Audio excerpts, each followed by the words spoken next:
Yard Dawgs Podcast Studio. A show for the fans, by the fans.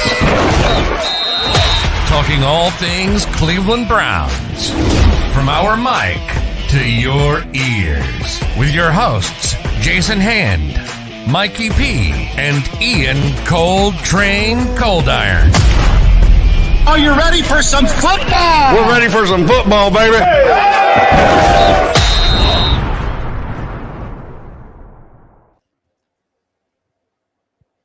What's going on, everybody? Welcome to the Yard. This is the Yard Dawgs Podcast, a podcast for the fans, by the fans. This is season 4, episode 122. I'm your host, Jason Hand.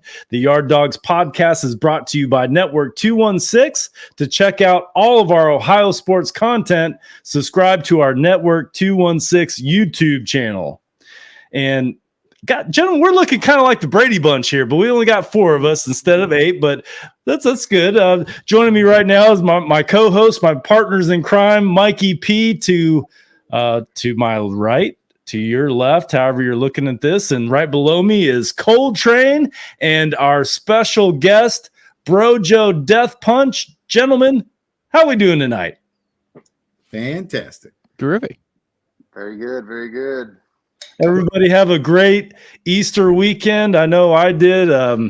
Watched a lot of Masters golf, which was cool. Guardians baseball. We had a lot of sports this weekend, so that was very welcoming on the television set. Especially, I don't know about your part of the country, Brojo, but we had a lot of rain here. Couldn't go outside too much, so sitting in front of the TV watching the Masters was pretty good. Yeah, no, it didn't rain by me. It was a nice sunny day. It was actually very, very sunny, and then it got cold towards the end. It was that typical spring, we're tricking you kind of weather. But other than that, pretty good. You got to see my nieces and nephews and little cousins all chase each other around and bully each other. That's always fun. Yeah, I put money on the big one. That's always how you put the money on the biggest one. I feel like that at that age, it's all about size.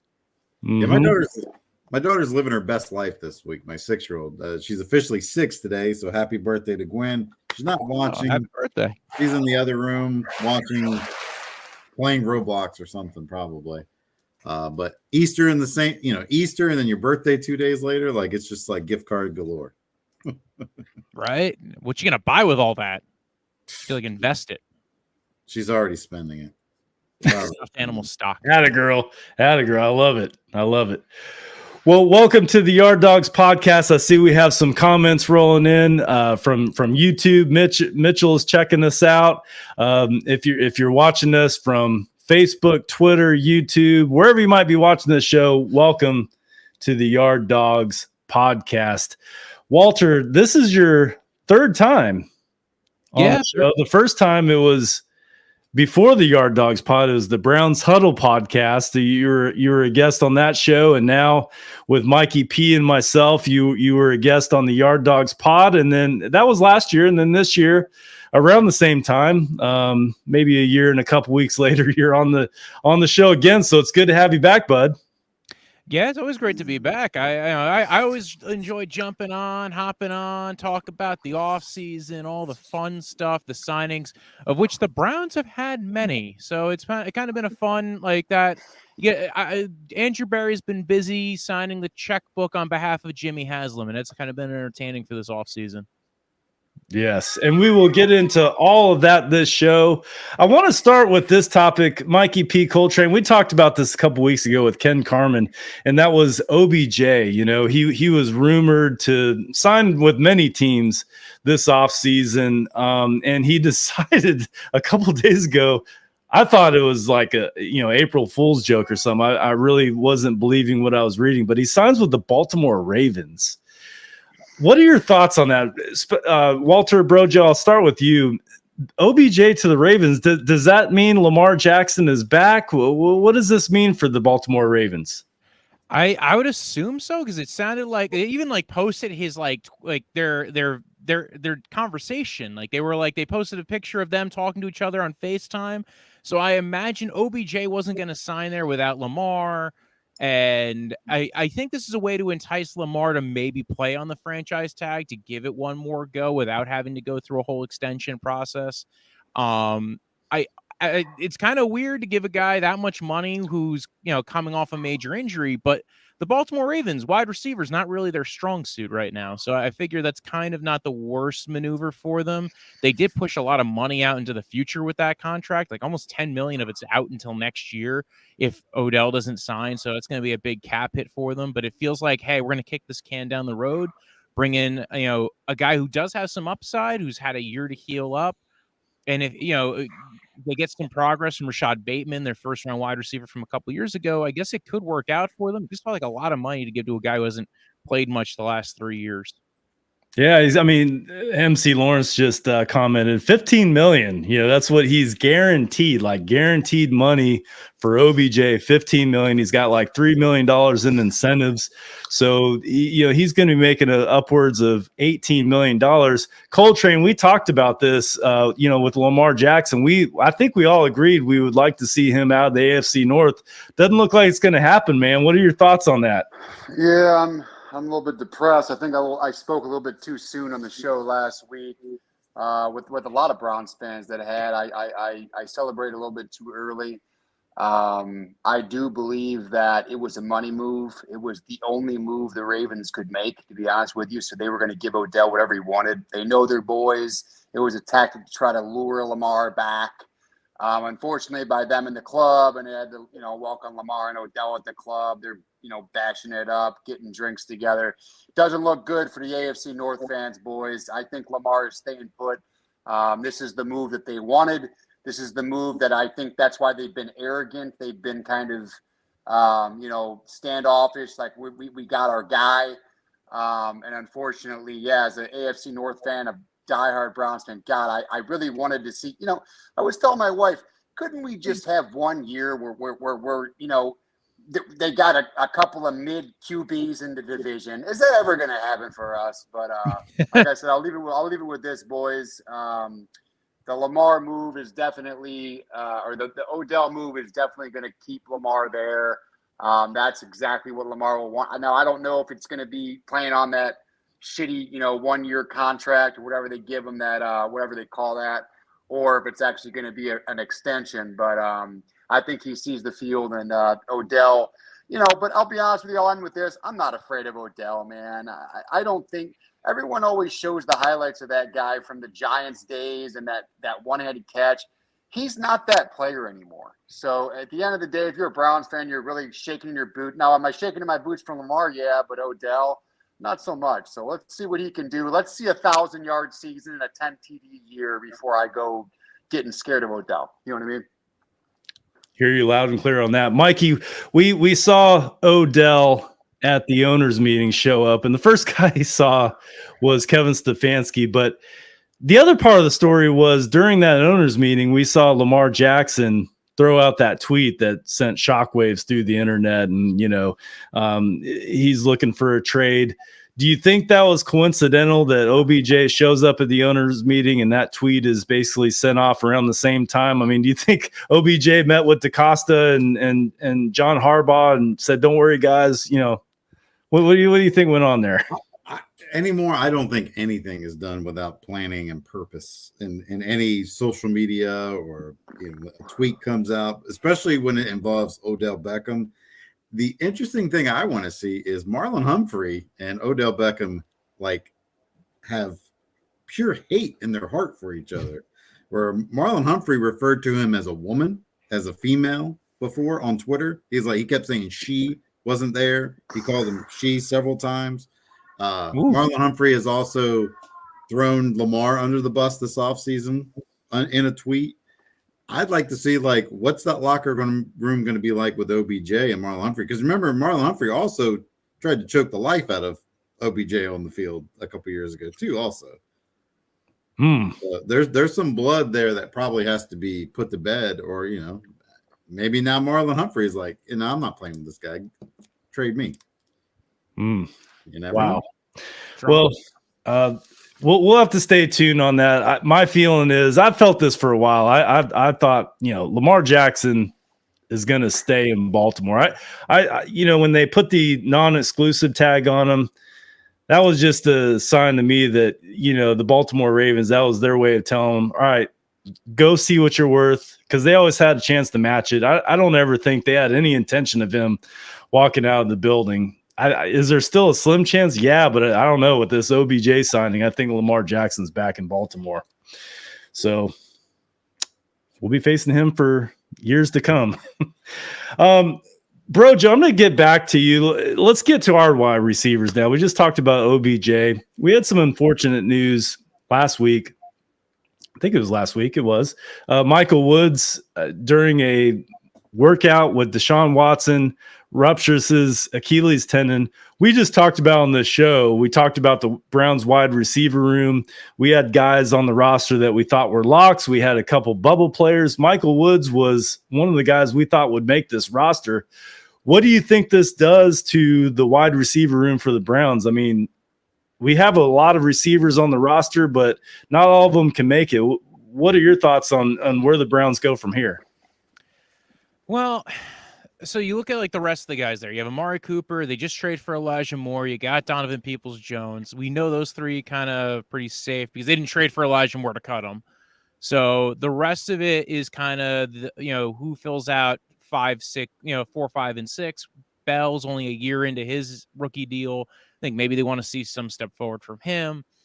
I know there's a lot of hate for Anthony Schwartz on Browns Twitter. For the guy with all the speed in the world, but not the hands to catch the ball. But, it's still a possibility. He's a very young kid. If he makes it through training camp, shows some progress, maybe he's still on the roster. They did sign Marquise Goodwin in free agency. So there's another guy, kind of a speed guy, showed up pretty well for the Seahawks this last year. In spur moments where, one wide receiver would go down, he kind of played up as the wide receiver 2, wide receiver 3, and had some very good moments for the Seahawks. So it's very possible he still sticks onto the roster, a veteran dude that they added to the room. Could be a rookie. They draft, this is a draft where the mid-range of wide receivers in this draft seems to be, it could be, in the third round, there could be guys there because at the top end of this draft is just not very strong, right? Like there's, maybe JSN is like a lot of people will think is maybe the best guy. Some people I think I've seen say Quentin Johnson. They're not getting those guys, but there's guys who might fall down the board. We see this every year where there's a wide receiver. Now it's gotten less common because the value of wide receivers gone up, but it's possible that there's a wide receiver there, maybe like round 3, that they look at and they go, you know what, this could be a value pick, a lot like how they probably felt about David Bell, like how they felt about, Schwartz when they drafted him. And again, I'm not discounting the development from both those guys. They were, third round wide receivers. Take some time in the NFL to get used to it. And Schwartz is still very young. I just know there's a lot. It does seem like there's a lot of exhaustion for that guy. I don't think the Woods injury necessarily leaves them feeling like they don't have weapons, though, because especially if the Elijah Moore trade, what we've seen from Donovan Peoples-Jones, what we've seen from Amari Cooper, it seems like they still have a very, I don't think it did a lot as far as the totality of the wide receiver room. Yeah. I mean, like you'd mentioned, we have Amari Cooper, Donovan Peoples-Jones, Elijah Moore, Marquise Goodwin, David Bell. A lot of people like David Bell. We talked highly of him on this show with Ken Carman a couple weeks ago. And then Jakeem Grant, this was a player that Mikey P and I were talking about, maybe even with you, Brojo, of how excited we were to see him, returning kickoffs. And that never came to light as he got hurt very early. I think it was in preseason or maybe before that. But he'll be back this year. I know Tyler Johnson had mentioned on Twitter, he did a little mock draft, and we're going to get into the draft here in this episode, but he had mentioned Tyler Scott, wide receiver from Cincinnati, could still be there. You can certainly get a wide receiver in the draft. So as far as Michael Woods, it's always unfortunate when you have an injury like that, especially Achilles. You're pretty much done for the year, right? And then next year, with injury, we see you'll lose a spot, all of a sudden you're not invited back next year. So it's unfortunate, but I guess if you're going to rupture Achilles, this will be a good time of year to do that. Before we get into the draft, the upcoming draft, which is going to start under 3 weeks, we have a sponsor to talk about. Mikey P, why don't you tell us about Homage? Of course, Yard Dawgs Podcast and Network 216 are proud partners with Homage, the apparel company. If you haven't tried Homage yet, you are missing out. Homage is always coming out with on-point cutting-edge sports apparel showing support for your team. Doesn't have to cost an arm and a leg. As a bonus, you will get special discounts using our link to shop at Homage. Support the show and do it in style by shopping all your favorite sports teams gear at Homage. Find the link on our website, www.network216ohio.com, or look for Homage links on Twitter at Yard Dawgs Pod. Shop Homage today. Good stuff, Mikey P. I don't know. Did we send you an Homage shirt last year, Brojo? I know we sent you. I don't know if it was Homage. Maybe that was before we had them as a sponsor. Ooh, I can't. I think it's okay if you don't have it now. Behind the void. I can't find it in the void. I don't remember what the brand was, to be honest. I do remember you gave me a sweatshirt. It was a brown sweatshirt. Beyond that, I don't remember the brand though. But have you tried Homage? Have you gotten your hands on one of them bad boys yet? An Homage? No. Homage. I don't think I'm going to tell you, man, they are super. We're going to send you a t-shirt in the mail, Brojo.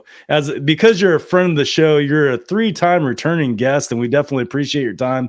We're going to go ahead and send you an Homage shirt in the mail. Coltrane, speak to it, man. These Homage shirts, they fit well, they wash well, they dry well, they don't shrink. They're very comfortable. The hoodies are fantastic. What do you got on, Coltrane? I got the NFL Jam, Nick Chubb, Myles Garrett. I wear this a lot. It's just nice color, but like Jason said, just so sleek and so. The one thing you'll see, Brojo, is it's soft. It's that soft material. It just blends with your body. It's a form-fitting tee, but trust me, you're gonna love this. If he hasn't worn Homage yet, send some stuff his way right away, sir. He's gonna need it. We definitely will. Who's your favorite Browns player, Brojo, on the current roster? Oh, Nick Chubb is such a sweet, gentle man, and often, the silence that he plays football with is deadly. Definitely, probably Nick Chubb. I mean, I was always a Myles Garrett fan as well. As the years go by, I'm hoping Denzel Ward takes a jump back forward too. Last year was a very down year for him, but I've always kind of been a fan of his game the previous year, so I'm hoping he bounces back, heals up. But Nick Chubb's probably right now the favorite. I don't know if you guys saw this. You brought up Nick Chubb. They released the ESPN early top 10 fantasy running backs. Nick Chubb was not even up there. In fact, they had a guy who hasn't even been drafted listed as one of the top 10 fantasy running backs, Bijan Robinson. I'm like, the disrespect is very, very real. Like, I get Nick Chubb is not always going to be like a top 5 fantasy running back, but he's definitely damn top 10 every year. Like, the fact that he wasn't up there was kind of sickening. Well, not only that, you have it's the offensive line. You're hoping they bounce back too. Posick played really well last year. You're hoping Teller comes back healthy and is able to, because like Teller was playing well at the beginning of the year, got his extension, got injured, and everybody's like, oh, he got the money. But like, I think the reality is injury kind of hampers down your play. Batonio's been a stalwart for years. Again, both those guys are two very, I could have named the two of them as my favorite players, for crying out loud. That offensive line, giving Nick Chubb that, and he's had that for a while now. But again, that combination, if you're seeing a step forward from Deshaun Watson back into this offense, I think, I think outside the top 10 for running back in fantasy would be kind of strange. I think he was considered a value pick for a lot of people last year in fantasy with Nick Chubb because a lot of people were downplaying it. They didn't know how, they didn't think Jacoby Brissett run offense was going to be as efficient as it was. And Nick Chubb was actually one of the better, safer bets and ended up going in like the second and third round in a lot of people's drafts. He's just such a stud, man. I mean, we're so blessed to have him on our roster. We really are. So we will send you a Nick Chubb Homage shirt, Mr. Brojo Deathpunch. Awesome. Thank you. I appreciate that. We'll get that in the mail this week. All right, let's go ahead and move on. We're going to, for the first time this year, we're going to dive into the draft, which is why we wanted to invite you on this show tonight. You talked about the draft last year, and we really appreciated you for that. I'm going to be totally transparent with you guys. Since we traded for Deshaun Watson and we didn't have a first round draft pick for like 3 years. And this year we don't have one until the third round. Last year we had, correct me if I'm wrong, we had a second rounder, but we traded out of that into the third round. Isn't that how that went down? Pretty much, yeah. That was and it was like around the time Pickens went. A lot of wide receivers were in that spot. Mechie was in that. I think Mechie had just went. They traded down to, I forget who they traded with, and then they ended up taking Emerson. I think was the first pick last year, right, in the third round. Yeah. So I'll be honest with you guys. I haven't spent a lot of time studying the draft just because I know we're not picking to the third round. And how the hell do you study for that? I mean, I know a lot of people do, and there's a lot of smart people that, can predict or, come up with an educated guess of who will still be on the board. But I have a hard time knowing who's, the first top 10 picks, let alone in the third round. But we're gonna start to dive into the draft tonight. So I definitely appreciate you being here. Let's get into the draft order first of all. I want to talk about the first couple picks. So the first pick in the NFL draft, is the Carolina Panthers. They swapped with the Bears. They made a big trade.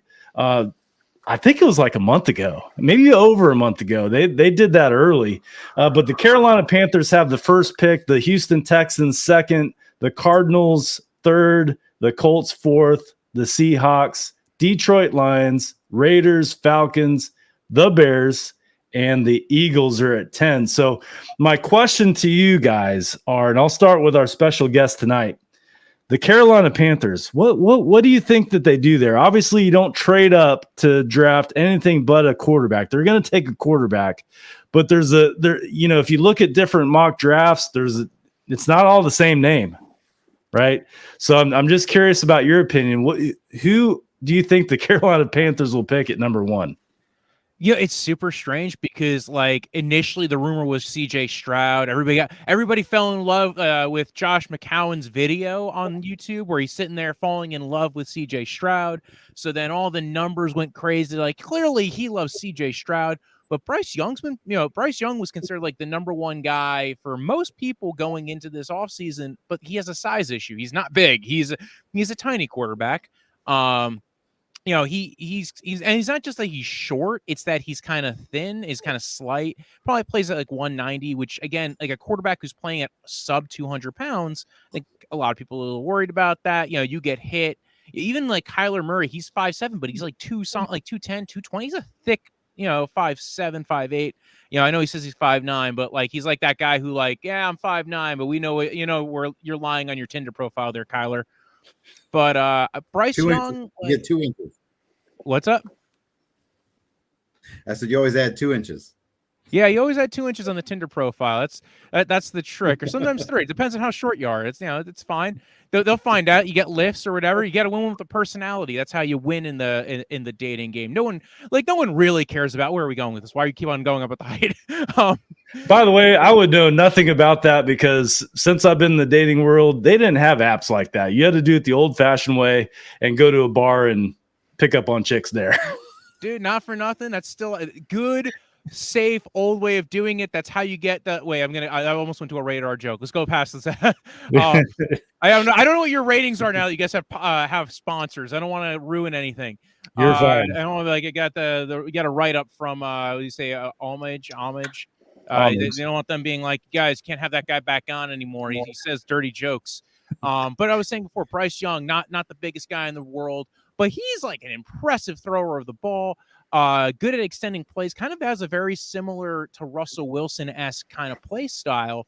And if you were to tell me which guy I had to start tomorrow, I would try to start him. I feel the safest with him as far as if I had to win one game and I had to start him tomorrow, I'd play Bryce Young.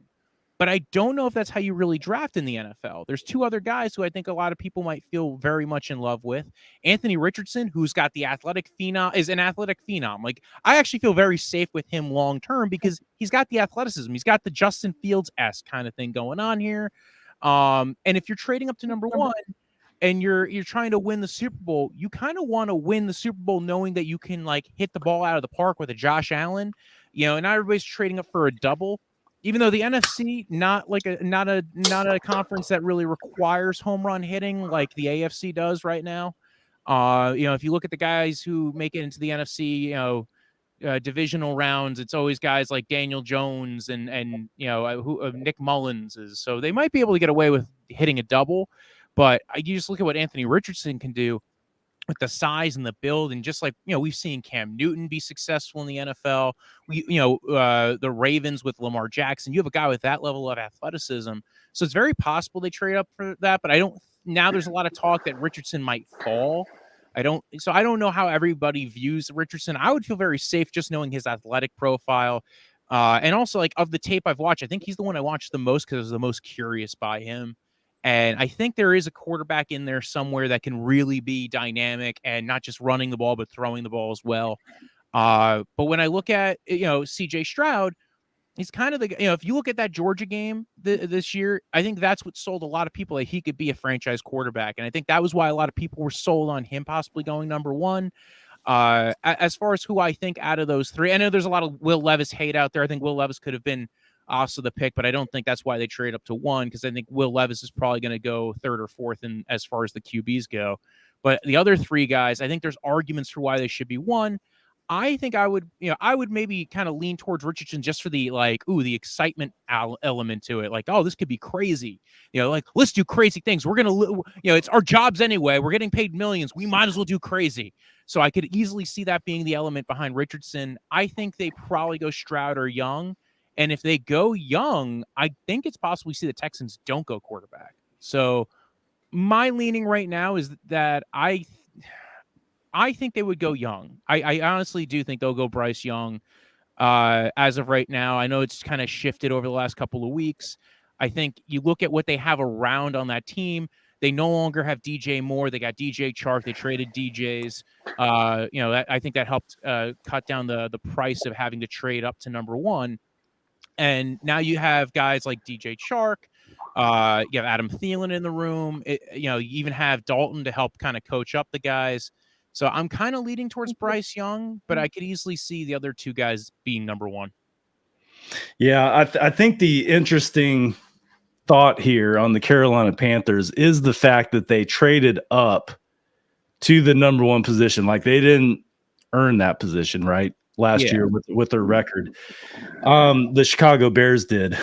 And that was kind of dramatic at the end, but they traded up to do that. So you have to think, okay, if they traded up, it's got to be a quarterback that they think will not be there, in the second or third or fourth pick. So, Mikey, what's your feeling, man? I know you're an Ohio State Buckeyes fan. I mean, do you have a thought of who they might pick?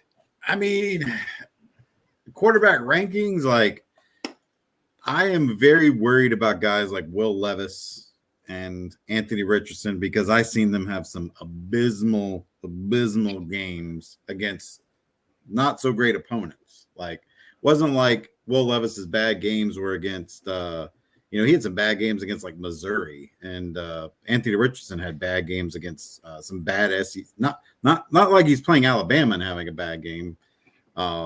Those two guys like worry me. But Josh Allen a couple of years ago, his last year at Wyoming was pretty pedestrian. Like, if you watched his highlight tape, like there was like some flash plays, but like he had bad games against teams from the WAC. And he was a project guy, right? Project. Like, was like the guy can't hit the broadside of a barn. Basically, he's like got a big arm, but he has no accuracy. So it's so hard sometimes. But I mean, for me, it's 1 and 2. It's Young or Stroud, and it's which one you like in your system. I think Stroud needs a decent offensive line. He doesn't seem to play as well in the muck, or I call it chaos. That organized chaos kind of gets to him a little bit more, where Bryce Young seems to kind of thrive in that organized chaos. Like, there's lots of times where like you got two guys crash down on him, he throws from the third angle sometimes. So I think in the NFL, probably if you're trading up for the number, and of course when he showed up to the combine. He did put on what I think he put on at that point. Can put on. It's just going to be how that translates to the NFL. So I have a feeling Carolina goes Bryce Young. Like that. If you told me today make a pick, like I'm going to say they're going to go Bryce Young. And MC Lawrence chimed in. He thinks they're going to go Stroud. And I think you can make an argument for either player, but I think all eyes are going to be on the Carolina Panthers when Roger Goodell says the draft is open. So the Houston Texans, I'm going to go to Coltrane on this one. In my mind, I think they should pick a quarterback as well. I mean, you don't get too many opportunities to be the second team in the draft, right? I mean, you can mess around next year and go 500 and pick number 15 next year, and then you got to do kind of like the Carolina Panthers and manipulate your way up the draft if you want to pick quarterback. But there's a lot of people saying that they may not go quarterback. They might go defensive end here. Coltrane, what are you hearing? What are we talking about? You were cutting out. Oh, I'm cutting out. Okay, sorry. Houston Texans. A little bit. Houston Texans. Do you think they go quarterback or do you think they go defense? I'm going to head back in. I'm going to come out and I'm going to head back in. All right. We'll move to our special guest. I'm sorry if I'm cutting out on you guys, but the Houston Texans, there's a lot of people saying that, they may not go quarterback. They might go defense here because they have a lot of rebuilding to do. What are your thoughts on what the Houston Texans do at the number 2 pick? So, yeah, that was reported by Adam Schefter, actually. That's kind of an interesting take that might happen. I think that happens if the guy that they want at quarterback is not there at 2. I think that's Bryce Young. And I think, it wouldn't shock me again, but I think I kind of agree with what you're saying is you're at the 2 spot. You're not entirely guaranteed to be at 2 again. Or at 1 again. You got a new head coach. You're trying to do right by him. You don't want this team becoming too good where you can't get this pick again. And my feelings on it is if you're not going to take a quarterback at 2, then you should be trading back if that's an availability to you, because you should be acquiring picks because fine, you're not going to go for a quarterback. Okay. But you need to be building up capital to get a quarterback down the road if you wanted a guy like Drake May or Caleb Williamson. So I think the smart move would be to take a quarterback because I think there are 3 other guys that aren't Bryce Young who you can make a very good argument for. But I do think it's a possibility. I'm not sure if it really happens. There's also the element of if they take, say, Willie Anderson and then Jalen Carter falls a little bit, it's also very possible they trade up from their 11 from the Browns pick up to the top into the top 10 to get Jalen Carter, and you now get 2 of the top defensive players in this draft class. So it would be an interesting maneuver. It would be. Mikey P, I'm going to go to you. How many teams in the top 10, and we're going to get to the Browns draft. They don't pick all the way till pick 74 in the 3rd round, but how many teams do you think it's possible will pick a quarterback in the 1st round, the top 10 picks? I would say probably I want to say 4. I think Carolina for sure. I think Houston should. Indianapolis absolutely should. They don't have anything or anybody that they're in love with. Seattle just gave Geno Smith money. Detroit seems to really like Jared Goff. The Raiders, they brought in Jimmy G, but are they bringing in Jimmy G long term or is this a short term thing?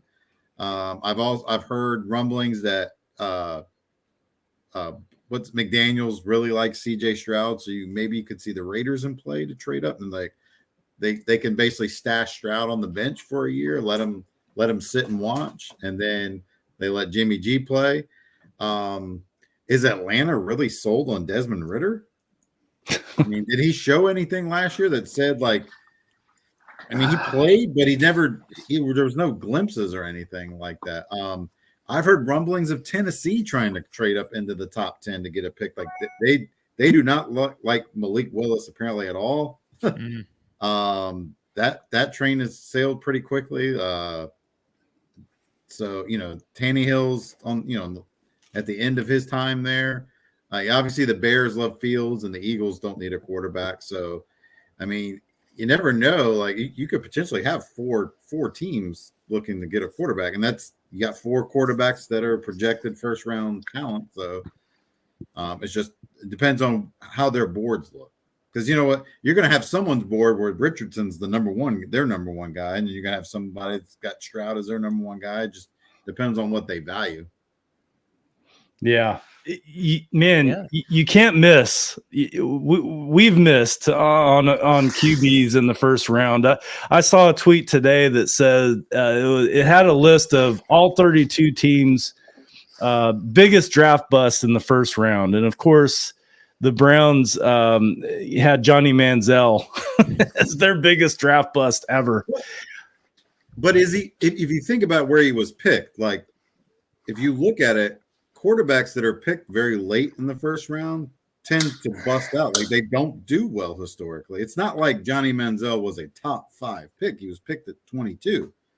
So when they say like is he our number one quarterback bust? I mean, maybe, but just because he was picked in the he's up there. He's definitely up there. He's a quarterback bust or draft bust? Draft bust. Yeah. Oh, because like I don't know, wasn't Gilbert in that same range or something? Wasn't he like is that the same year or the year before? Justin Gilbert was a top 10 pick. Yeah, I think that was a bigger bust than Manziel. Absolutely. At least Manziel, like he had that one cool play as like a wide receiver or quarterback coming off the sideline. They show him arguing with Shanahan, and they go to do that thing, and they go. At least you had that fun little clip. Plus, you have again, like you say, he's in the 20s. He actually caught that pass too. That was pretty cool. Yeah, he did catch that. Yeah. So I don't know. I don't think he would. I think Gilbert was the bigger bust out of even out of like that. And then Cam Irving's kind of bounced around the NFL for a few years, but he never did anything for the Browns really. So I don't know. There's a lot of guys who I think the Browns had in the first round that never quite panned out. Courtney Brown was a bigger bust than Johnny Manziel. And he was our number 1 overall pick in 2000. Number 1. Gerard Warren was a pretty big bust. Like we've had bigger, but I think Johnny Manziel just gets it because he's the train wreck that he is, and he gets more like when you're writing one of these like quips or articles that they put out, like you're going to get more clicks when you use a name like Johnny Manziel. Like I guarantee you, most modern fans right now, like the younger generation, the Gen Zs, like they don't even know who the hell Courtney Brown is. They know who Johnny Manziel is. Yeah, and you have teams like. I think about, the 49ers. They moved up and drafted Trey Lance. I think it was number 3, right? Was he the number 3 pick when they drafted him? I think he was. And he played like, 4 games since he's been with the 49ers. And, they don't know what they have there. And they have Brock Purdy, who I think did very well for him. They have Sam Darnold now. So you can recover. The 49ers, they didn't like take a nosedive because of Trey Lance, but I think you guys will agree when you have a top 10 pick and you're going for a quarterback, it's going to hurt you, man. If you miss, it's going to hurt you. And there's some teams that are in the top 10 that, you mentioned Seattle Seahawks. They signed Geno Smith, but do they draft a quarterback? Maybe. Maybe they do. I mean, they completely sold on Geno Smith. Who else do we have here? The Detroit Lions, Jared Goff. I mean, I don't know. Are they?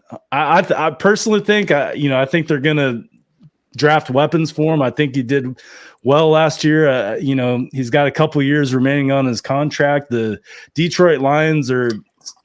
In the upward trend. They're an exciting team to watch last year. They missed the playoffs, but if you guys remember week 17, they beat the Green Bay Packers, even though they missed the playoffs. They're an exciting team. And, I'm rooting for the Detroit Lions to do well, but do they go quarterback? Cause I don't think it's a foregone conclusion that they don't. Maybe they do, but if today didn't happen, I would have agreed with you, but they trade away Jeffrey Okudah. So it makes me think they're at least thinking of going cornerback maybe in that top 10 pick or at the second pick they have.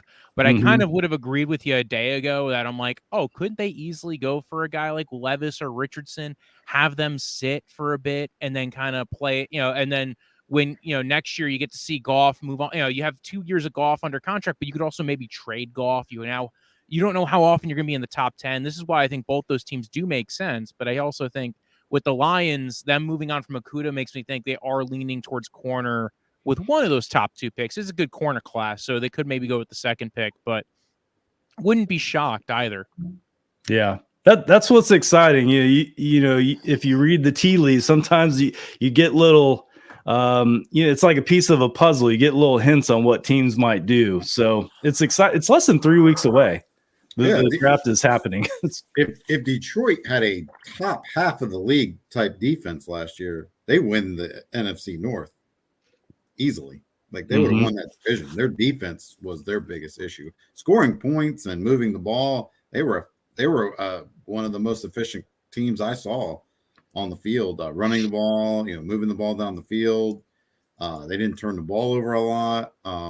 But defense, their defense that first 10 games of the year last year, they were just bad. Yeah. Well, let's move on to the Browns since this is a Browns podcast.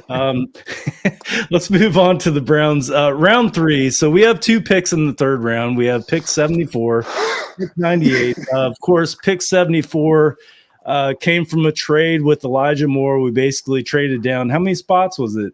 26, 30 spots? 32. 32 spots. Is that what it was? I'm sorry. It was 32 spots. We went from 42 to 74. Okay. So we traded down. I thought that was a great trade for Elijah Moore. But we have pick 74. Before we get into what your thoughts are on that, Brojo, what do you think overall? We know what the roster looked like as the season ended. We had a lot of holes, especially on the defensive side of the ball that we had to fill. We had a lot of questions to be answered. We hired a new defensive coordinator, Jim Schwartz. But what is your overall feeling of the Browns offseason so far in the holes that they're able to fill? Oh, I first off, I think Andrew Berry knocked it out of the park again. This is his best offseason as far as moves go.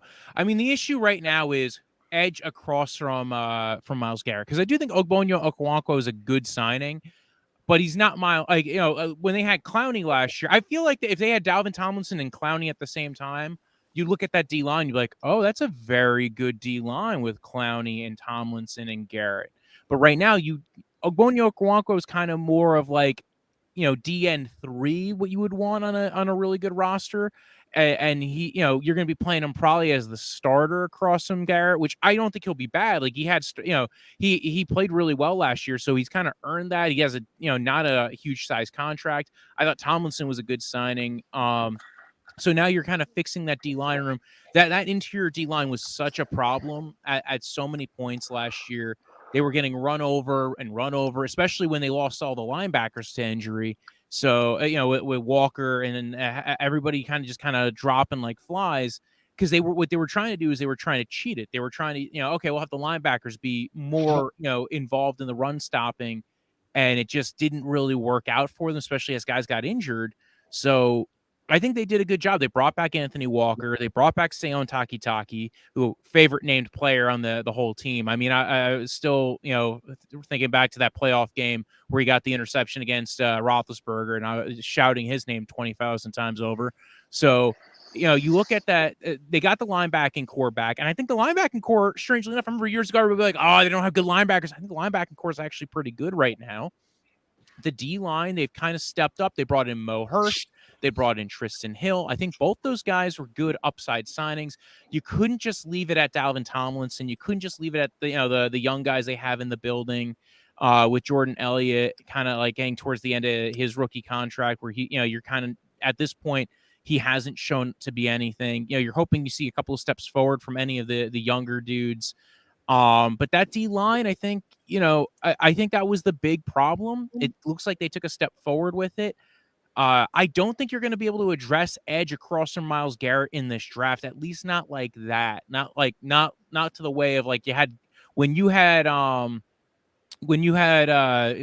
across from him. At least you had that other edge kind of guy who created quite a bit of pressure. But I do think Tomlinson helps. I think they're trying to figure out how to get this D-line configuration at the right number. So I like that.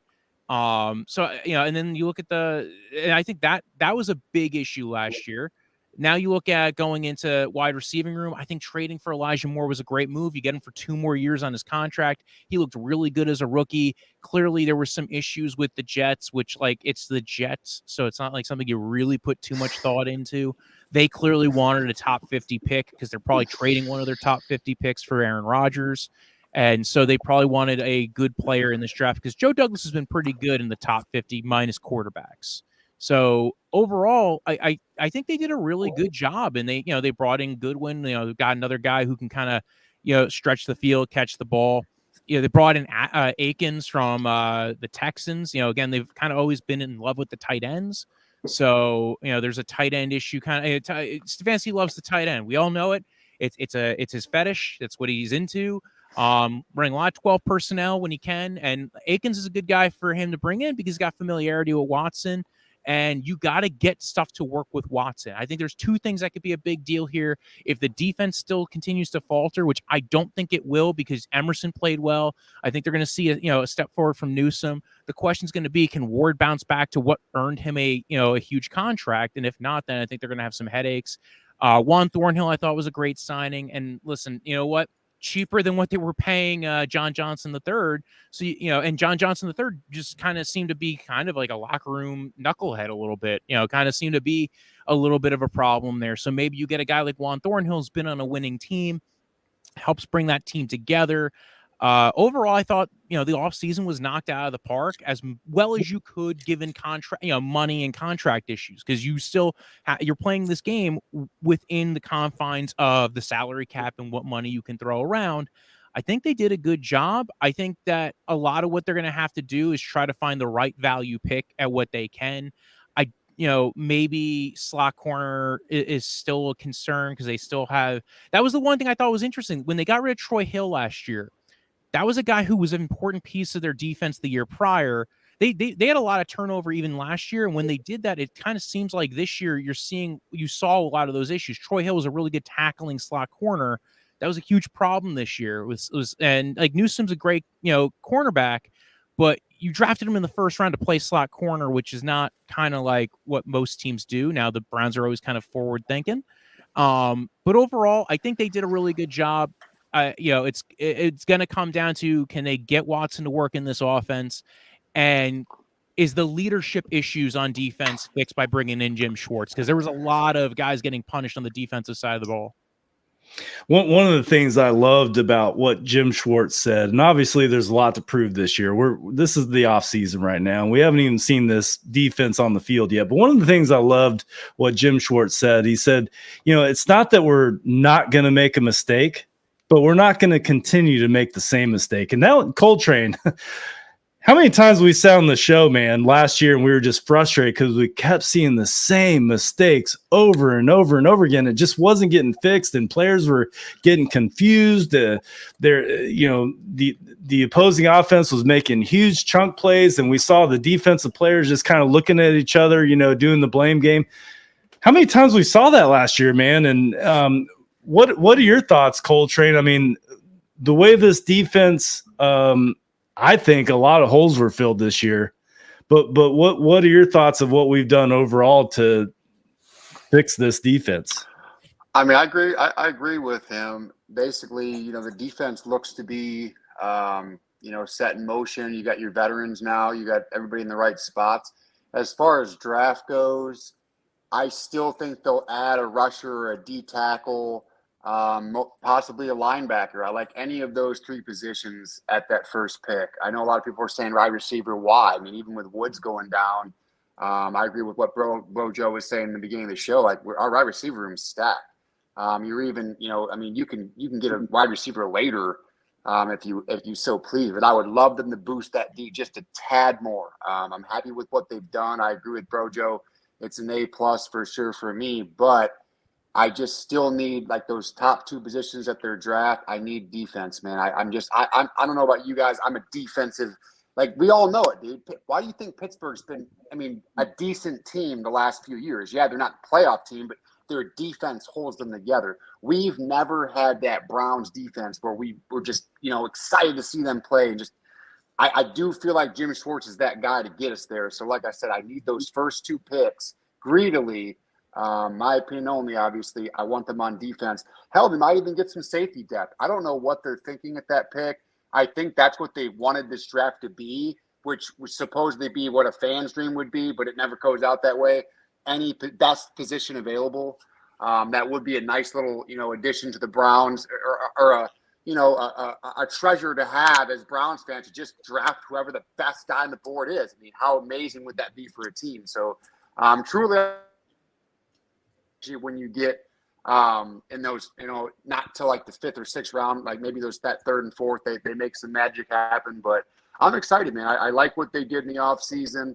I agree with Brojo. They weren't expensive about it. They made a lot of moves that made sense, a lot of depth that made sense. The money was right. And that we passed up on that dude from Cincy, but we grabbed, Juan Thornhill, who's basically the same player, in my opinion, the same player. Give or take. The stats were, pretty equal. So Jesse Bates, it is what it is. But I'm glad they didn't overpay. Right now we don't need to do that. I also agree with what Brojo is saying. This is a Watson. This is a make or break year for Watson, man. But right now, him and Stefanski, especially offensively, what they did to finish it off, especially with that late tight end they grabbed from Houston, they have all the tools. There's no excuses, man. There's absolutely no excuses for either Stefanski or Watson. You got a full year, full off season with 2 of these guys to work together. But I'm pumped, man. I even said this to my wife. I said this to my wife today. I said, honey, I know I say this to you every year, but I think this year is going to be the breakout year for the Brownies. I really do. So I know we say that every year, guys, but this, I don't know, just something feels a little different, doesn't it? Right. Yeah, it's something feels a little right different this year, man. I don't know. Yeah. Call me crazy. Brojo, I agree with you. Okoronkwo, I think I said that right. Ogbo Okoronkwo. Did I say that right? Here we go. He's never had a Myles Garrett on the opposite side of him. Last year, I think he had 5 sacks of the final 6 games. I think a lot of us are optimistic about his services, and we all think that was a great signing. But when it comes to the draft, Mikey P and I were talking pre-show. We are literally in a position where we're going to take the best player available, I think. Is there a player on your, and this is for you, Brojo, is there a player on your wish list that you just kind of hoping will fall to the 3rd round? It's weird because like every year you think, oh, this position's gonna fall, and then somehow it doesn't, right? Like I remember I thought Lynn McNeil might fall the 3rd, late into the 3rd. He went higher. Now he's a good player for the Lions. You look at wide receivers the last couple of years. Last year, man, wide receivers, those first 2 rounds, it was a run of them. So it's always hard to predict where these like drafts are going to go. I think this year, it's going to go at the wide receivers. There's more depth in day 2 than in previous years, because I don't think, like I said before, I don't think the top end is there. And into day 3, I think that's going to be a big play. I don't think, like Coltrane was saying before, I don't think the Browns need wide receiver, but I do think that there will be value at wide receiver by the time they pick in the 3rd round. They do have a couple of picks in the 3rd. I think I actually had the list of picks right next to me. So it was they had 2 picks in the 3rd, and eventually I'll find the list. But they had 2. I think they also had 2 picks 98, 74 and 98 in the 3rd round. And then they also do they have 2 picks in the 4th, though? That was my real question. Yes, 111 and 126. So yeah, those picks I think are going to be big players for them. I think that's going to be like when we look back on this draft, those spots are going to be what they were like. These are our target players, right? So I think if they're really going to give up on Anthony Schwartz at a point, I think they're still going to look for speed. because they seem to constantly want to draft speed. And a guy like Trey Palmer, Marvin Mims, guys who kind of showed some ability to take the top off the defense, ran the 4.3s, were very fast players. I think they're possible. Josh Downs, I think, could maybe be there in the third round as well. And I think they might take a shot on one of those guys. D-tackle, obviously, I think is going to continue to be something they look at. Edge rusher. Problem is, edge rusher, by the time you get to the third round, it's pretty rare for you to find an edge rusher in the end of day 2, early day 3 that really makes a huge impact. I think you could find D-tackles, wide receivers, corners, and safeties usually at those spots. And that's why I think that's going to be what they probably take in those spots. D-tackle, you have a guy like my list is getting messed up. Where do I have the D-tackle list? You have a guy like I think Maisie Smith. I know he's higher on PFF's board. I think he might fall because those types of D-tackles tend to not always be highly valued by every team. Although, like I was saying before, Lynn McNeil went kind of a little bit earlier than I was expecting a couple of years ago.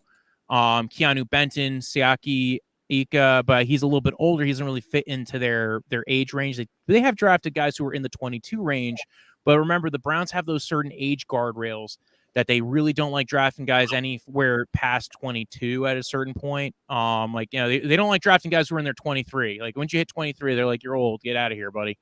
But I think the D-tackle room, I think they might look at adding some guys, like I said before, some thick bodies. Because although they signed Dalvin Tomlinson, I think they're kind of, if they're smart, they see the error of their ways from the past few years.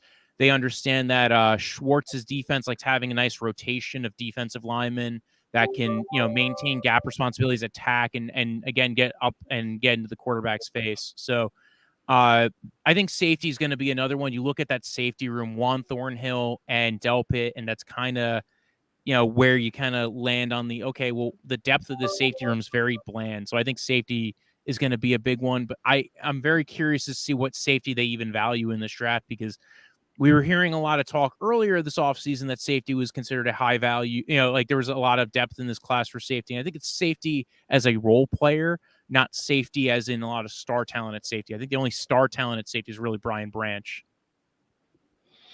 Yeah, I don't know about you guys, but I just find myself getting extremely excited because, like, when you think about our offense and the fact that we've added Deshaun Watson, and we saw a 6-game sample of him last year, but we all know what he can do. Like, we know what kind of quarterback he can and will be.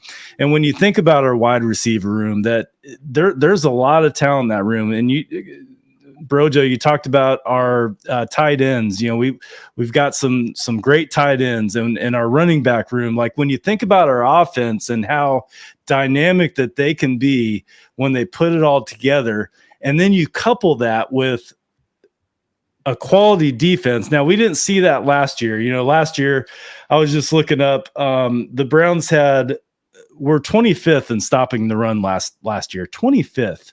Like, that's not very good. We saw a lot of games that just got away from us because, our defensive line was getting pushed off the line. We saw running backs that normally aren't very good just had a great career day against the Browns last year. That's what excites me. I see the moves that the Browns have made on defense, and it started with our defensive coordinator with Jim Schwartz, who I was very excited about, hiring him. And then you look at the moves that we made as, to bolster this defense. When you look at it as a whole, as to what we can do, Coltrane, you said something about this year feels different. We always say that as Browns fans, man, we get excited about the years to come, but this year just does feel different. And I know we have to put it on the field. Like, we have to, when the ball kicks off in September, like, we have to see it on the field. But guys, I feel good about this year. I really do, man. Mikey P, what do you think about as a whole? And the draft hasn't even been here yet. Like, we still have a draft to go through. But what do you think about as a whole of what we can do and what the future could hold for the Browns in 2023? I think the potential is there. I'm not going to go around saying Super Bowl, Super Browns. I think at that point that's reckless. And we would be like, I've done that in the past.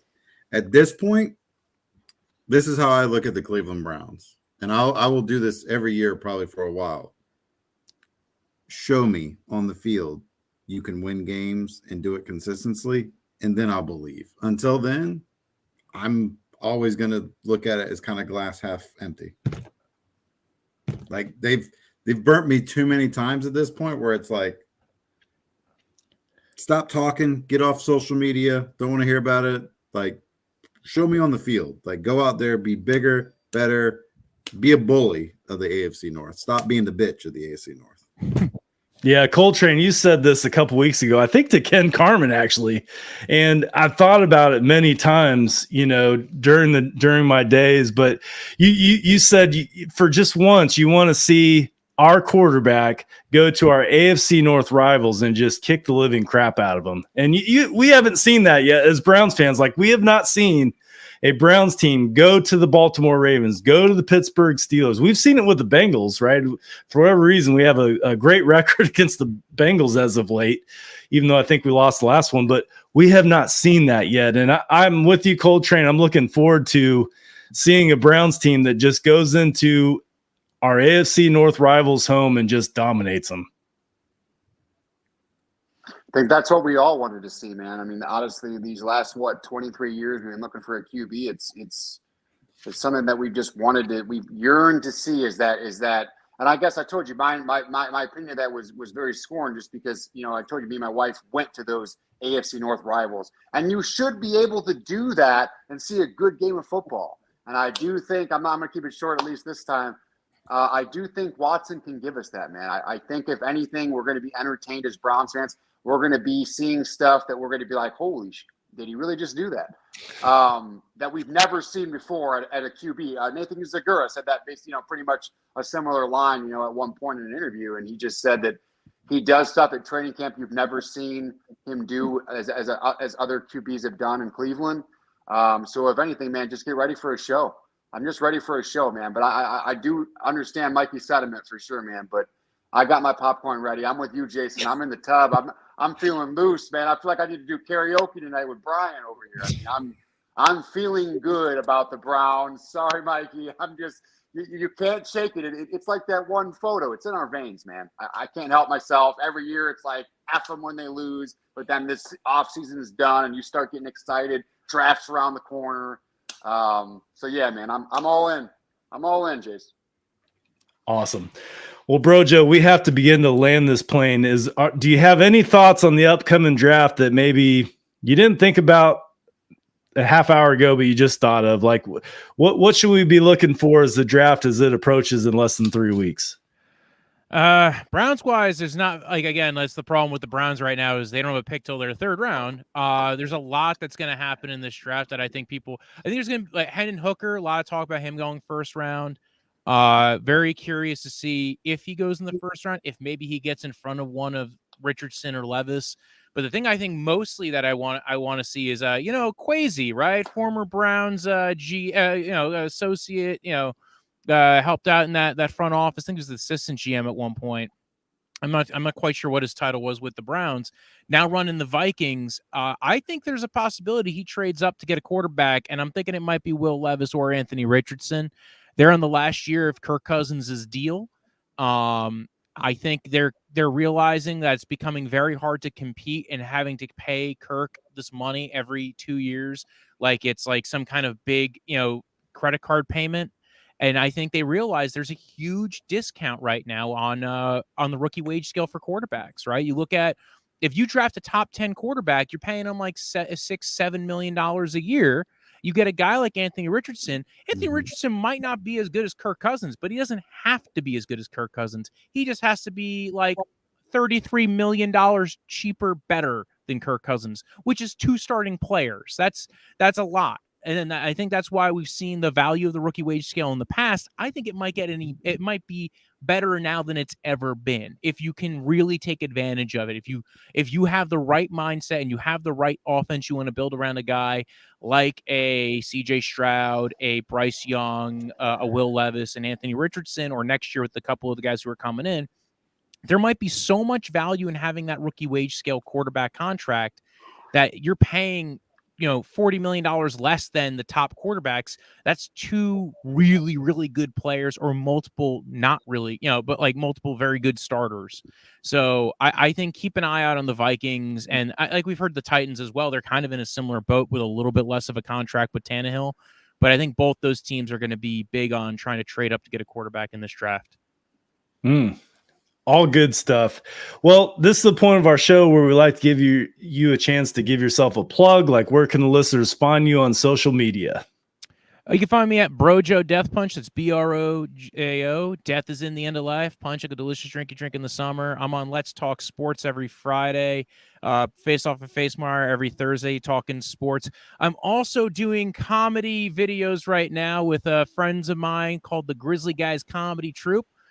We got a Harry Potter video coming out that we've done videos already. We're doing more comedy videos because I do stand up in the North Jersey, New York City, Southern New York area. And go ahead and check out the Grizzly Guys comedy page. If you check out the Brojo Deathpunch Twitter, you'll see one of the promo videos for our big video that's coming out. A lot of work that was done, 4 months spent on 5 minutes.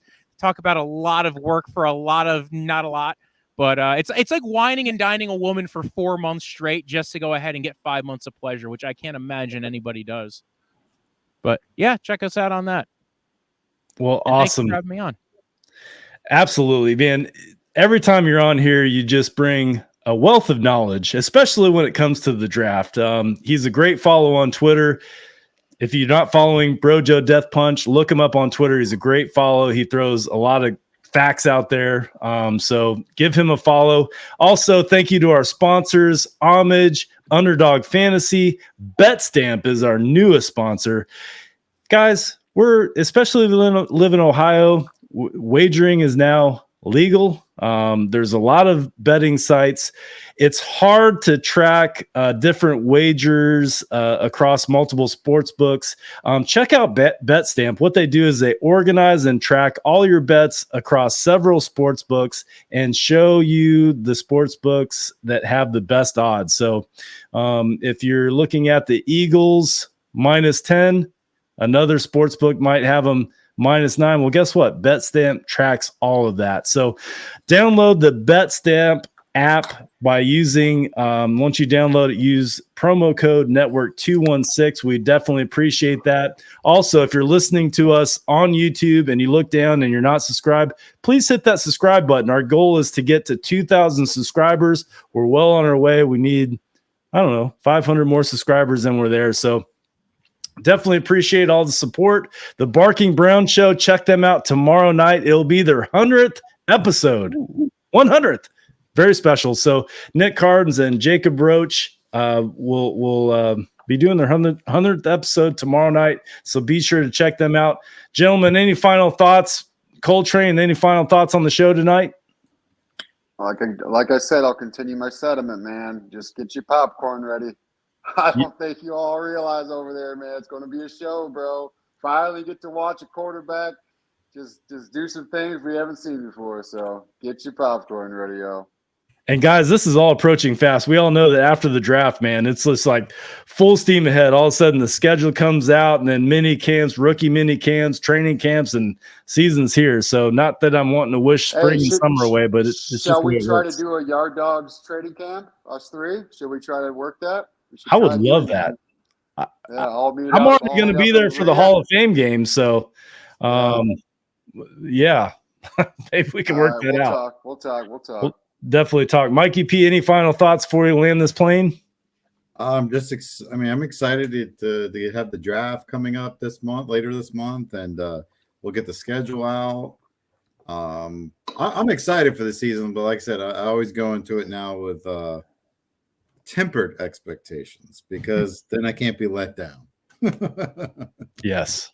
Yeah, I know where your heart is, Mikey. I mean, you're one of the biggest Browns fans I know, and I've sat and watched games next to you, and you're definitely into it. So, but you have tempered expectations, and I think that's a safe way to go. But I'm also with Coltrane. It's okay to be excited too. Wherever you sit as a Browns fan, it's perfectly okay.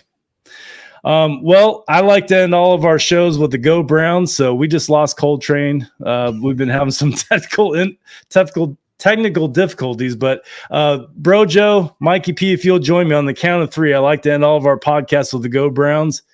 1, 2, 3. Go Browns. We'll see you next week.